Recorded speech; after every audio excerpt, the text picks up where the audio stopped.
Halo, selamat pagi pemirsa di Kota Medan, Riau, Palembang, dan daerah lain di Sumatera. Selama 30 menit ke depan kami akan mengabarkan informasi menarik dari wilayah Sumatera dan sekitarnya. Bersama saya, Yohana Gabriela, inilah kabar Sumatera.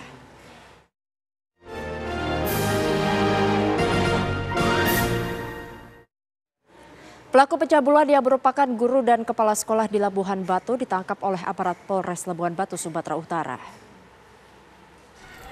Kasus itu terungkap dari pengaduan seorang korban pada 21 Mei 2023 lalu yang mengalami dugaan pencabulan. Korban kemudian mengadukan kasus ini ke orang tuanya di keesokan harinya. Pelaku kemudian melarikan diri ke wilayah Aceh, tepatnya di wilayah Aceh Tamiang. Berdasarkan pemeriksaan polisi, ternyata aksi bejat pelaku sudah dilakukan sejak 2020 dan terdapat 9 korban. Pelaku rata-rata melakukan aksi bejatnya di lingkungan sekolah itu, diantaranya di ruang guru, kantin, dan aula sekolah.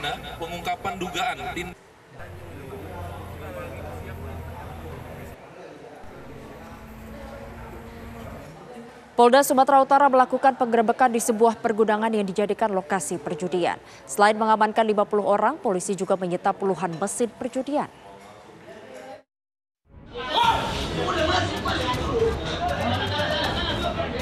Inilah detik-detik penggerebekan lokasi judi yang ada di Kota Binjai, Sumatera Utara. Petugas gabungan dari 2 peleton personil Brimob bersenjata lengkap ikut dalam penggerebekan.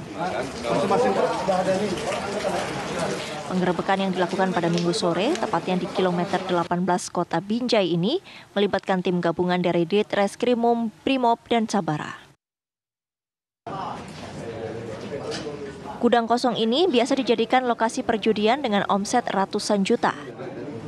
Sebanyak 50 orang ditangkap dan puluhan barang yang dijadikan alat untuk judi disita petugas. Selanjutnya, para tersangka dibawa ke Polda Sumatera Utara untuk dimintai keterangan.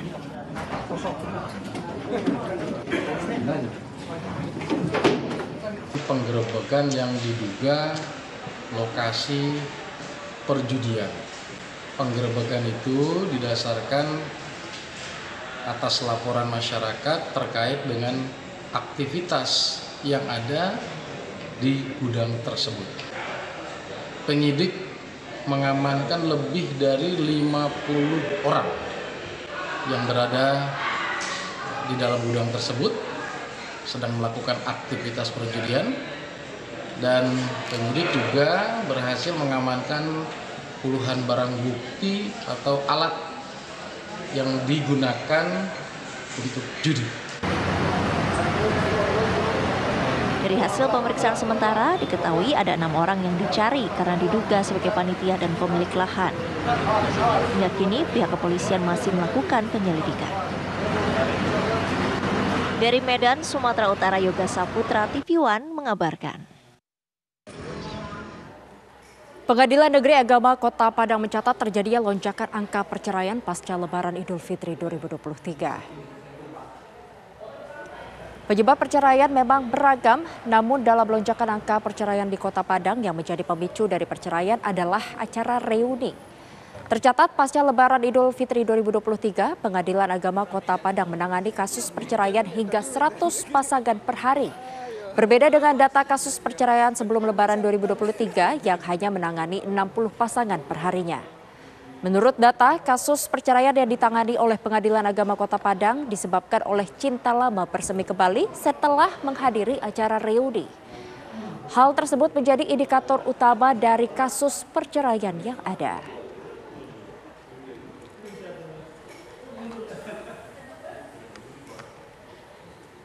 Kabar daerah akan kembali usai jeda, tetaplah bersama kami.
TV1news.com, portal web terintegrasi, aktual, cepat dan lengkap.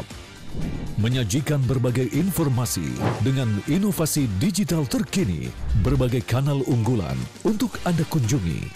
News, daerah, lifestyle, religi, dan kanal khusus G20.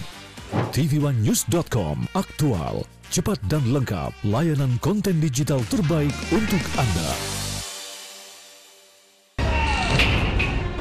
Kita menemukan perlakuan kejam dan tidak manusiawi yang kita duga sebagai perbudakan modern dan juga perdagangan manusia.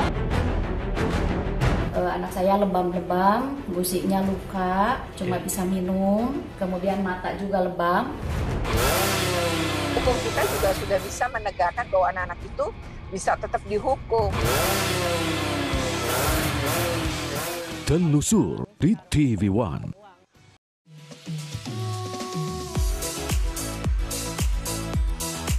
Agar tubuh menjadi sehat, diperlukan motivasi. saksikan Hidup Sehat dan Hidup Sehat Plus Setiap Senin sampai Jumat. pukul 9 pagi. Hanya di TV1.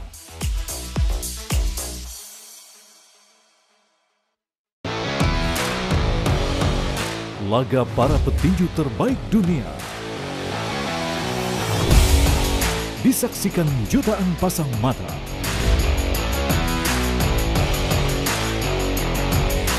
Menyajikan kelas pertandingan yang berbeda.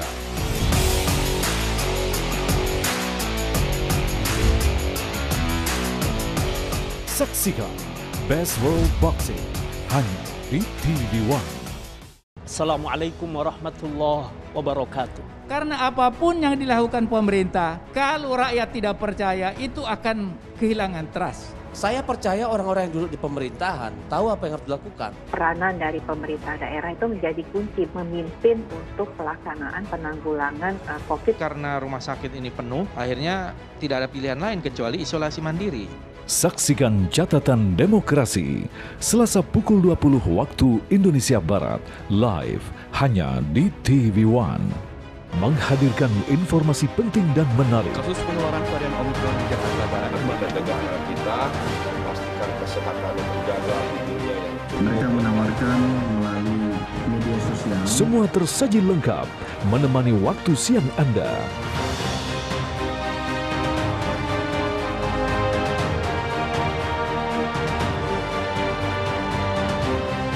Saksikan Kabar Siang hanya di TV1. Menghadirkan tema terpilih. Sejumlah persiapan terus dilakukan jelang keberangkatan kloter pertama calon jemaah haji dari berbagai daerah. Salah satunya adalah persiapan asrama haji yang akan menyambut para jemaah haji. Informasi berimbang dan proporsional. Dukungan bagi para tokoh nasional untuk maju di pemilihan presiden 2024 terus bergulir. Kabar Petang Pilihan live di TV1. Kita menemukan perlakuan kejam dan tidak manusiawi yang kita duga sebagai perbudakan modern dan juga perdagangan manusia. Anak saya lebam-lebam, gusiknya luka, cuma bisa minum, kemudian mata juga lebam. Hukum kita juga sudah bisa menegakkan bahwa anak-anak itu bisa tetap dihukum. Telusur di TV1. Laga para petinju terbaik dunia disaksikan jutaan pasang mata.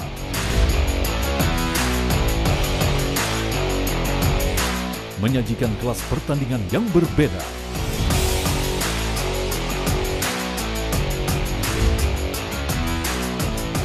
Saksikan Best World Boxing hanya di TV1.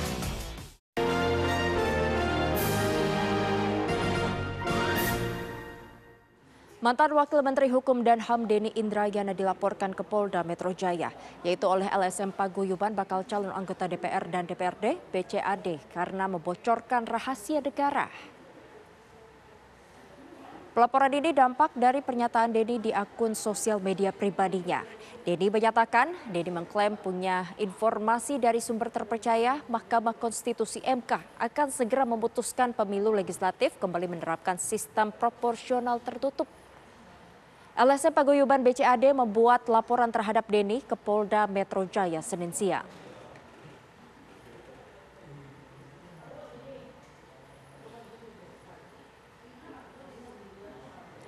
Publik baru-baru ini dihebohkan dengan bocoran dari mantan Wakil Menteri Hukum dan HAM, Wamenkumham Denny Indrayana. Denny mengaku memiliki informasi bahwa Mahkamah Konstitusi atau MK akan segera memutus perkara uji materi tentang Undang-Undang Pemilu Sistem Proporsional Terbuka. Menurutnya pemilu akan dihelat dengan sistem proporsional tertutup. Denny juga mengklaim dan menyebutkan bahwa ia memiliki sumber yang dipercaya soal keputusan MK ini.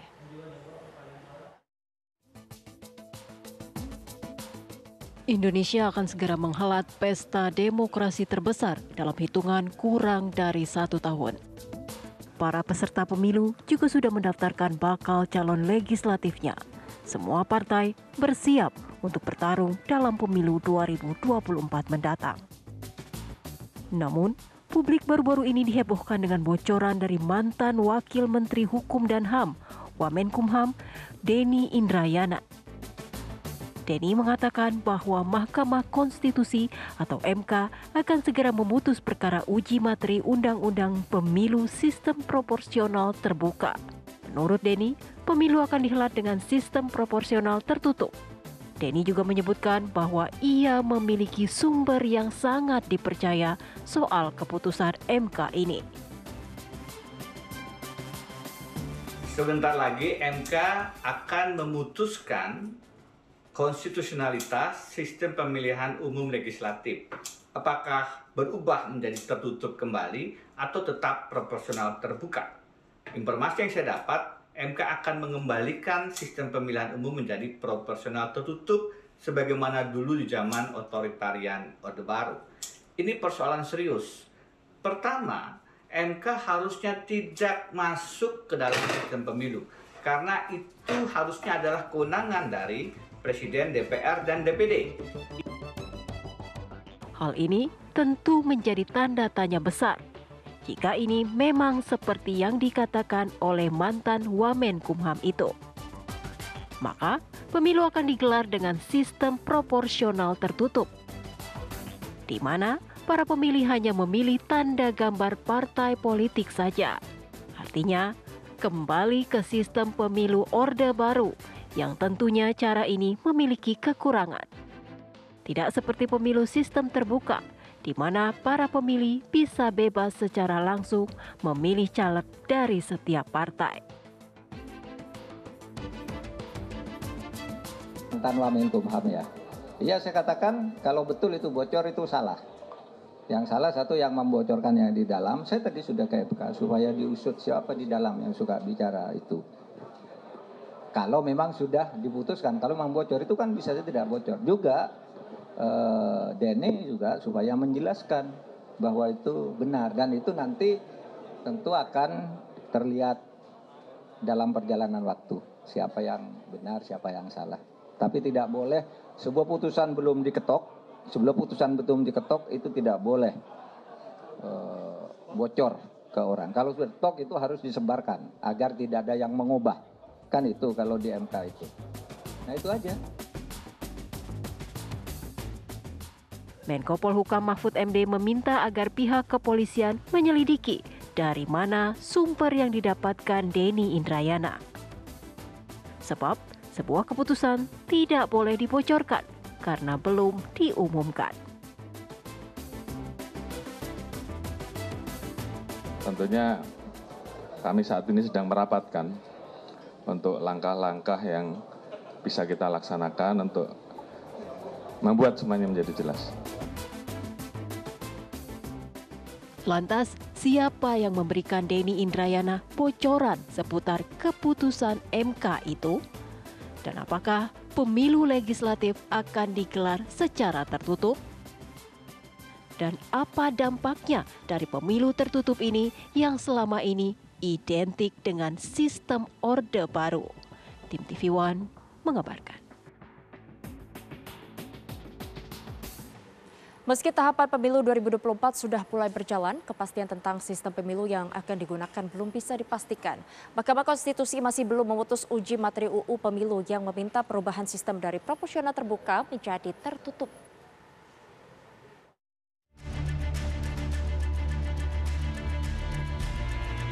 Kontroversi tentang perubahan sistem pemilu yang akan digunakan dalam pemilu 2024 masih terus berjalan.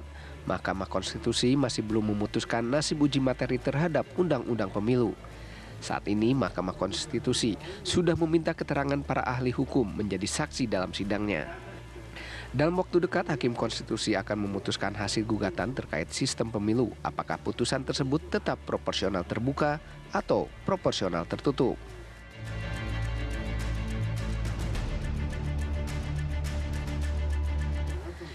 Sebelumnya sejumlah pihak meminta agar sistem pemilu legislatif diubah dari proporsional terbuka menjadi proporsional tertutup. Karena sistem proporsional terbuka dalam pemilu legislatif dinilai memicu terjadinya politik uang.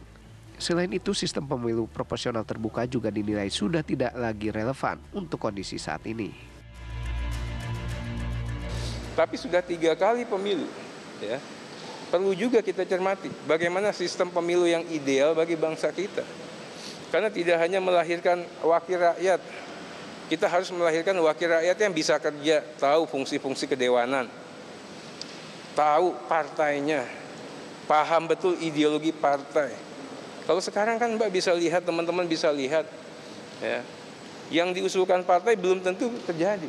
Karena yang penting kita tempur pasar bebas, kuat-kuatan modal, kuat-kuatan kekuasaan, jadilah itu. Sistem proporsional terbuka dalam pemilu legislatif telah diterapkan dalam 3 pemilu terakhir, yakni pemilu tahun 2009, 2014, dan 2019. Sementara sistem tertutup sebelumnya diberlakukan semasa Orde Baru. Dari Jakarta, tim TV One mengabarkan.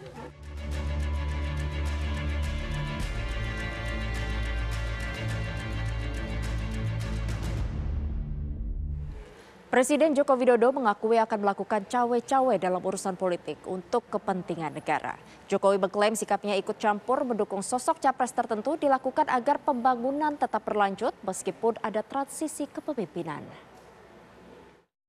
Wajar-wajar, dalam politik itu wajar-wajar saja, biasa. Presiden Joko Widodo menegaskan dirinya akan cawe-cawe dalam pemilu 2024 demi kepentingan bangsa dan negara. Hal itu disampaikan Kepala Negara saat bertemu dengan para pimpinan media nasional di Istana Merdeka, Jakarta. Namun Jokowi meminta agar cawe-cawe tersebut tidak disalahartikan. Ia menyatakan tidak akan melanggar aturan dan tidak akan mengotori demokrasi. Menurut Jokowi, Indonesia dalam kurun waktu 13 tahun ke depan memiliki kesempatan untuk melompat menjadi negara maju. Keberlanjutan kebijakan strategis pemerintahan saat ini penting demi mewujudkan cita-cita menjadi negara maju. Dan hal itu sangat ditentukan oleh kepemimpinan nasional. Negara maju itu ada dalam 13 tahun ke depan. Hal serupa pernah disampaikan Jokowi saat menghadapi Musyawarah Rakyat atau Musra di Istora Senayan, Jakarta 14 Mei 2023 lalu. Di hadapan para relawan pendukungnya, Jokowi menyatakan kesempatan Indonesia untuk melompat menjadi negara maju tidak datang berkali-kali. Karena itulah penting untuk memilih sosok calon pemimpin yang tepat. Peluang kita menjadi negara maju. Peluang kita menjadi negara maju itu ada dalam 13 tahun ke depan. Ini disampaikan oleh para pakar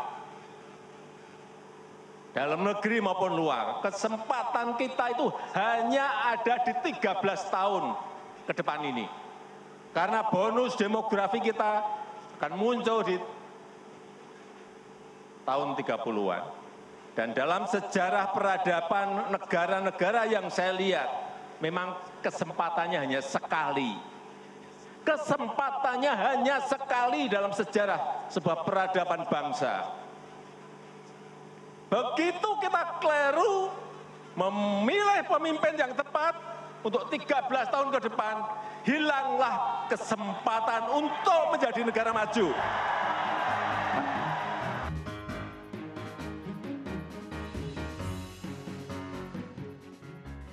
Sebelumnya, langkah Presiden Joko Widodo yang mengundang para pimpinan partai politik ke istana beberapa waktu lalu menuai kritik.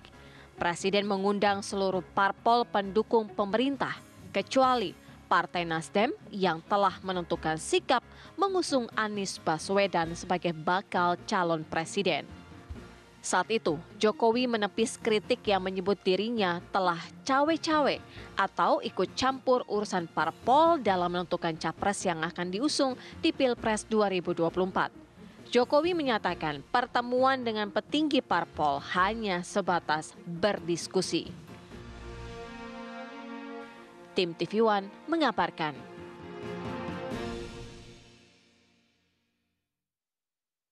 Kabar daerah akan kembali, tetaplah bersama kami usai jeda berikut.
tv1news.com, portal web terintegrasi, aktual, cepat dan lengkap. Menyajikan berbagai informasi dengan inovasi digital terkini, berbagai kanal unggulan untuk Anda kunjungi. News, daerah, lifestyle, religi, dan kanal khusus G20. tv1news.com, aktual, cepat dan lengkap, layanan konten digital terbaik untuk Anda. Kita menemukan perlakuan kejam dan tidak manusiawi yang kita duga sebagai perbudakan modern dan juga perdagangan manusia. Anak saya lebam-lebam, gusiknya luka, cuma bisa minum, kemudian mata juga lebam. Hukum kita juga sudah bisa menegakkan bahwa anak-anak itu bisa tetap dihukum. Telusur di TV One.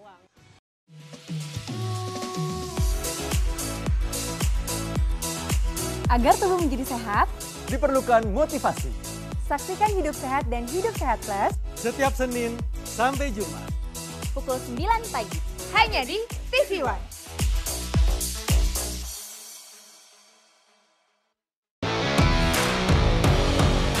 Laga para petinju terbaik dunia disaksikan jutaan pasang mata.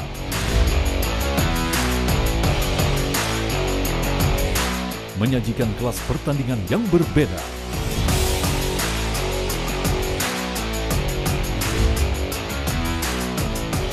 Saksikan Best World Boxing hanya di TV One.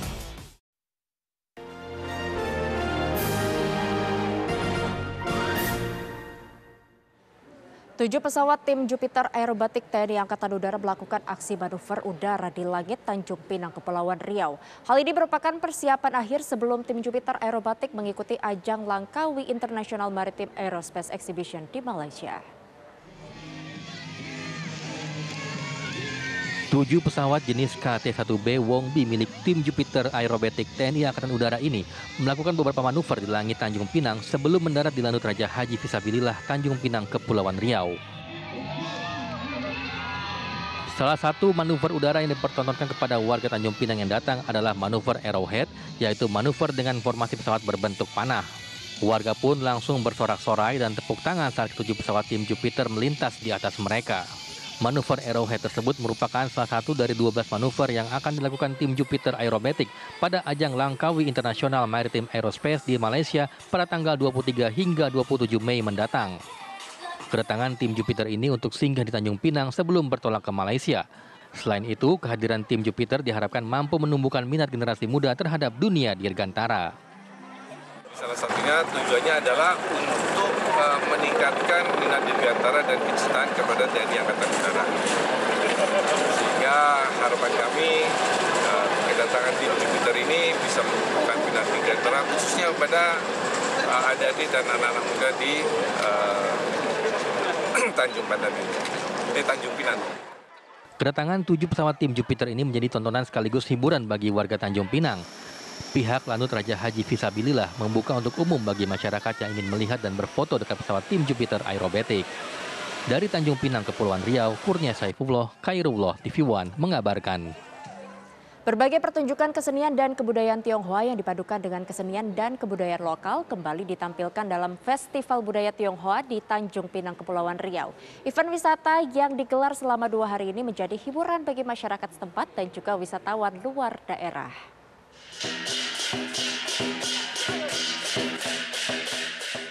Festival Budaya Tionghoa yang digelar kali kedua ini merupakan kolaborasi antara Ikatan Tionghoa Muda Kepulauan Riau dengan Dinas Pariwisata Kepulauan Riau dalam rangka memberikan edukasi dan pemahaman perpaduan atau akulturasi budaya Tionghoa dan lokal. Menampilkan sejumlah kesenian dan budaya Tionghoa seperti barongsai, kesenian musik dan tarian yang dipadukan dengan kesenian maupun budaya lokal di Kepulauan Riau, diantaranya kesenian Melayu. Festival Budaya Tionghoa ini digelar selama 2 malam berturut-turut. Selain menampilkan pertunjukan kesenian sebagai hiburan bagi masyarakat lokal maupun wisatawan, aneka bazar kuliner yang menyajikan berbagai makanan khas Tionghoa maupun makanan khas Kepulauan Riau juga dipamerkan oleh para pelaku usaha kreatif dan UMKM. Festival Budaya Tionghoa digelar di pusat Kota Lama Jalan Merdeka yang merupakan salah satu kawasan pecinan di Tanjung Pinang. Kepala Bidang Pengembangan dan Pemasaran Dinas Pariwisata Kepri berharap kesuksesan pelaksanaan Festival Budaya Tionghoa di tahun ini berhasil menjadi daya tarik pengunjung sehingga diharapkan dapat kembali masuk ke dalam kalender Karisma Event Nusantara 2024 mendatang. Berharap event Festival Budaya Tionghoa ini masuk ke dalam Karisma Event Nusantara di tahun 2024 nanti.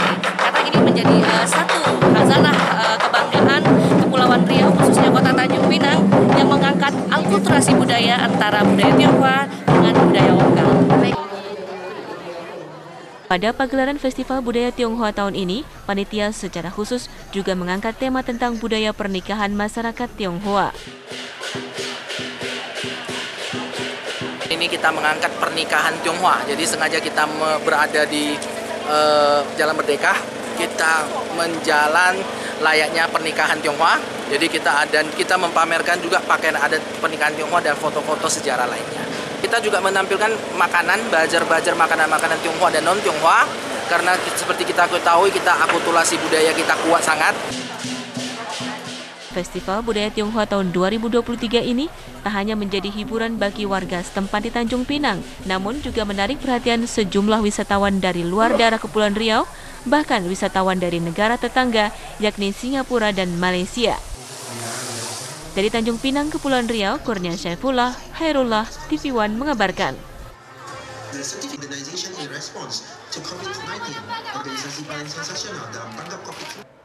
Informasi tadi menjadi penutup jumpa kita pada kabar daerah hari ini. Saya Yohana Gabriela pamit undur diri. Terima kasih dan sampai jumpa.